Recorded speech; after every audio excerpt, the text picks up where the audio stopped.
আমার আজকের নিবেদন পার্বতী মোদকের লেখা একটি সামাজিক চিত্র।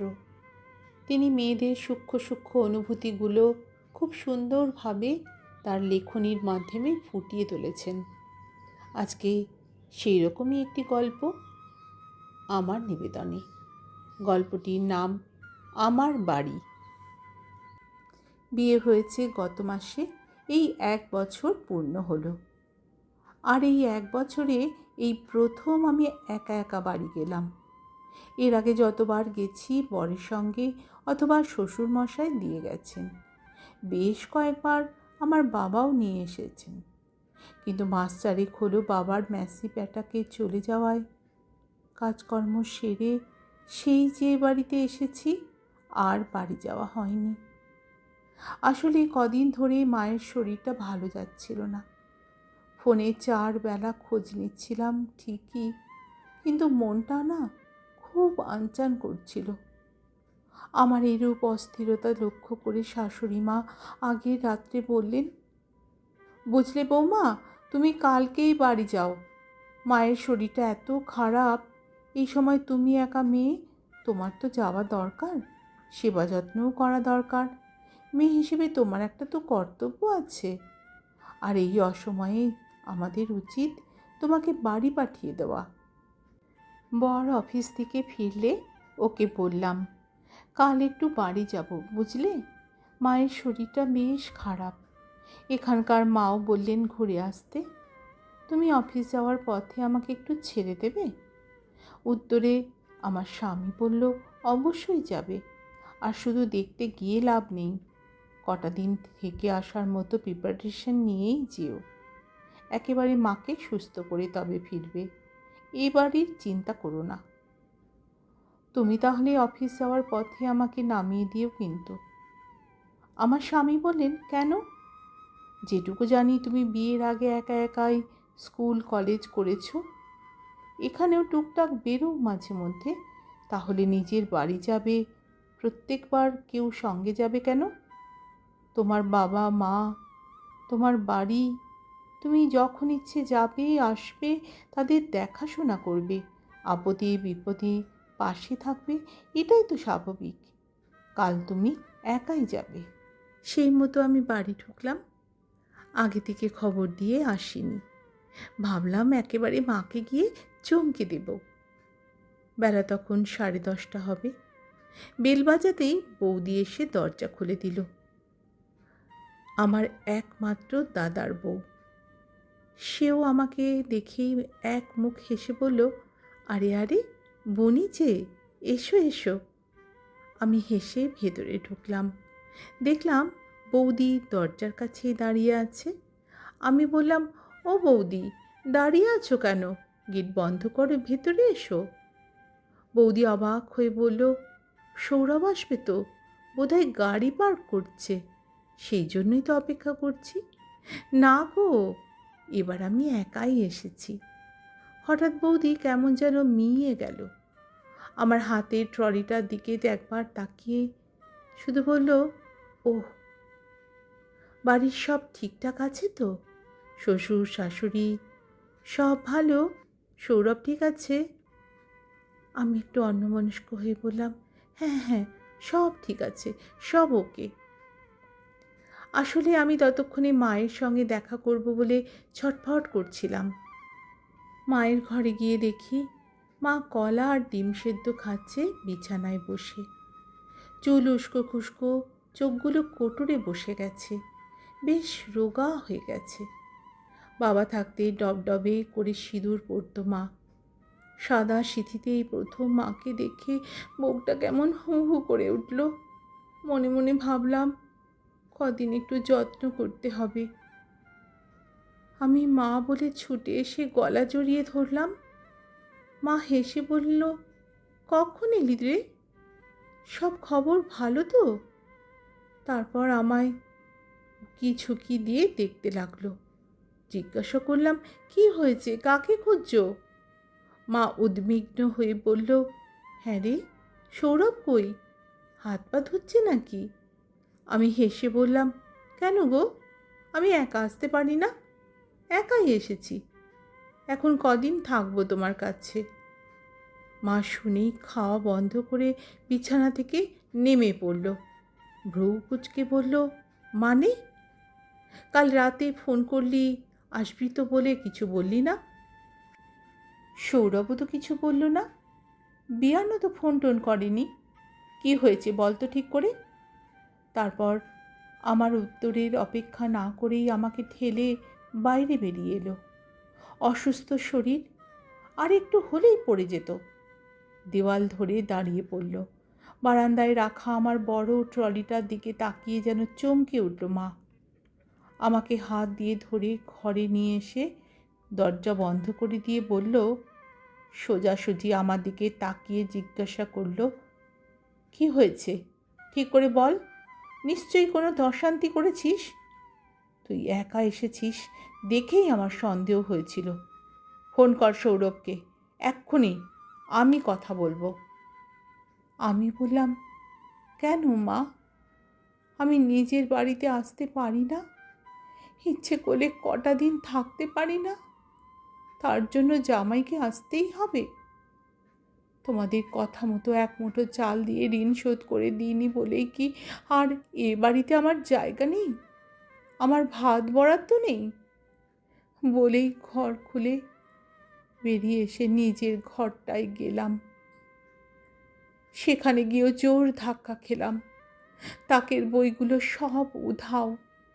আমার ছবি আঁকার রং, তুলি, প্যালেট সব এক কোণে ফেলে রাখা। পর্দার রঙও বদলে গেছে। আমার শখের ছবিগুলো দেওয়ালে নেই। যখন অবাক হয়ে দেখছি, তখন বৌদি ঘরে এসে ঢুকল, হাতে বিছানার চাদর নিয়ে।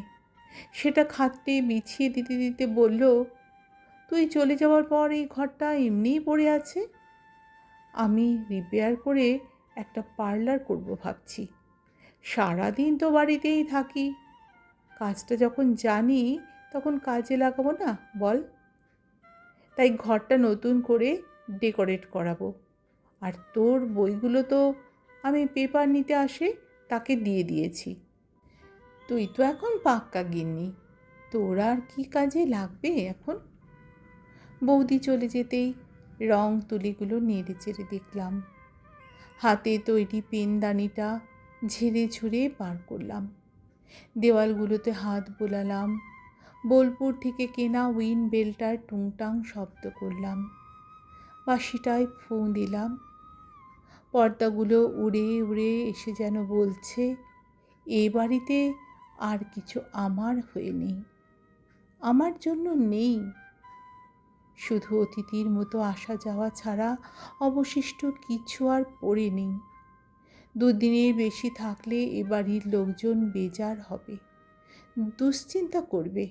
কি হলো, কেন থাকছে, কতদিন থাকবে, এইসব ভাবতে ভাবতেই বরমশাইয়ের ফোন। আমি বললাম, কালকেই বাড়ি চলে যাব। মা এখন বেশ ভালোই আছে। সে বলল, গেছো যখন দুদিন থেকেই এসো না, মনটা ভালো লাগবে। আমি গিয়ে নিয়ে আসবোক্ষণ। কিন্তু আমি পরদিন সকালেই তৈরি হয়ে বেরিয়ে পড়লাম। আসার সময় মাকে বলে এলাম, ও বাড়ি যাচ্ছি মা। এ বাড়িতে কালে ভদ্রে আসাই ভালো, তাতে জামাই আদর পাওয়া যায়। মা শুধু বলল, ছেলের বউ হয়ে গেলে মায়েরা পরাধীন হয়ে যায় রে। তারপর স্বামী নেই, ছেলে আর ছেলের বউয়ের হাত তোলার মাঝে থাকতে হয়।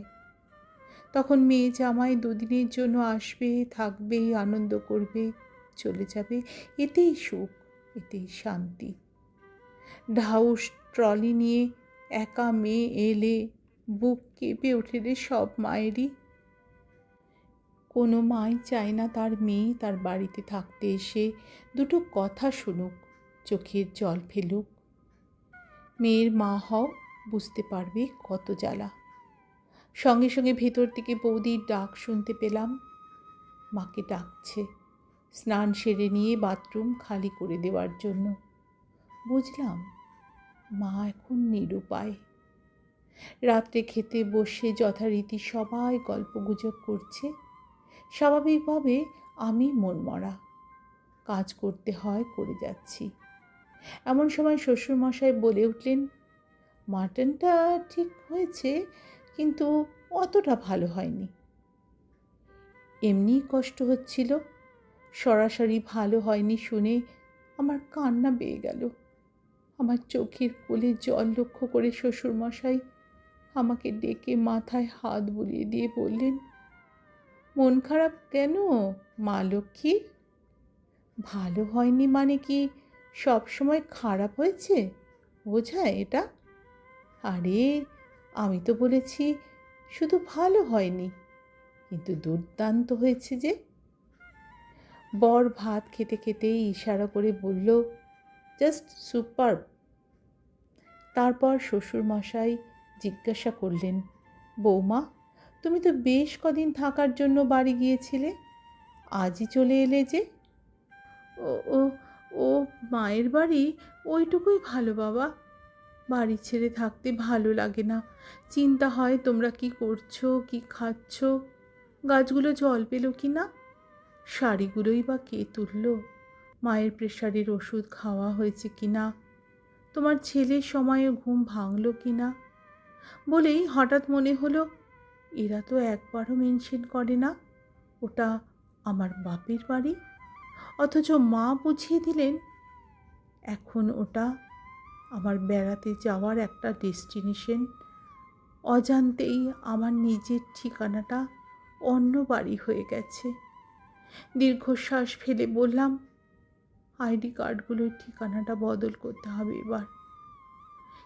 খিদে নেই, রাতে কিছু খাবো না বলে শুতে চলে যাচ্ছিলাম। শাশুড়ি মা ইশারায় একটু দাঁড়িয়ে যেতে বললেন। ওদের খাওয়া হয়ে গেলে ওরা উঠে গেল। আমাকে একটা চেয়ার দেখিয়ে বললেন, এখানে বসো। তারপর আমার প্রিয় পনিরের তরকারি আর ভাত নিয়ে এসে থালা ধরে এক তলা ভাত আমার মুখে পুরে দিয়ে বললেন, তোমার মাটনে গন্ধ লাগে বলে আমি হাঁটুর ব্যথা নিয়ে তোমার জন্য পনিরের তরকারি বানালাম এত কষ্ট করে। তোমার মনের কষ্টটাই সব। সারা রাত না খেয়ে থাকলে আমার কষ্ট হবে না? সব ভাত কটা শেষ করে হাত ধুয়ে এসে আমাকে বললেন, ছেলে মেয়ে নির্বিশেষে সব মানুষেরই জলের মতো হতে হয়। যেখানে থাকবে সেখানে নিজেকে গুছিয়ে নিতে হয়। আর কী সব বলে মেয়েদের নাকি নিজের কোনো বাড়ি হয় না। কে বলেছে? নিজের করে নিতে পারলেই নিজের বাড়ি হয়। এটাই এখন তোমার বাড়ি। এখানে তোমার অধিকার আছে বেশি, তোমার দাবিও সব থেকে বেশি। মায়ের ওপর অভিমান করো না। বৌদির মতন তুমিও একটা নিজের বাড়ি নিজের পছন্দ মতো করে, নিজের ইচ্ছা মতো করে গুছিয়ে নাও না মা। মায়ের বাড়িটা থাক না মাঝে মধ্যে হাওয়া বদলের জায়গা হয়ে। খুব অসুবিধা হবে কি? আমার চোখের কোণে জল এলো, অথচ মনটা কেমন যেন হালকা হয়ে গেল। এত জোর দিয়ে আমার বাড়িটাকে চিনিয়ে দেওয়ার জন্য মাকে একটু জড়িয়ে ধরতে গেলাম। মা কপট রাগ দেখিয়ে বললেন, এঁটো মুখে সব এক করতে এসো না তো, যত আদিক্ষেতা। হ্যাঁ, সব সময় শাশুড়ি কথাটা না জুড়ে দু এক সময় প্রাণ খুলে মানুষটাকে মা বলেও তো বলা যায়।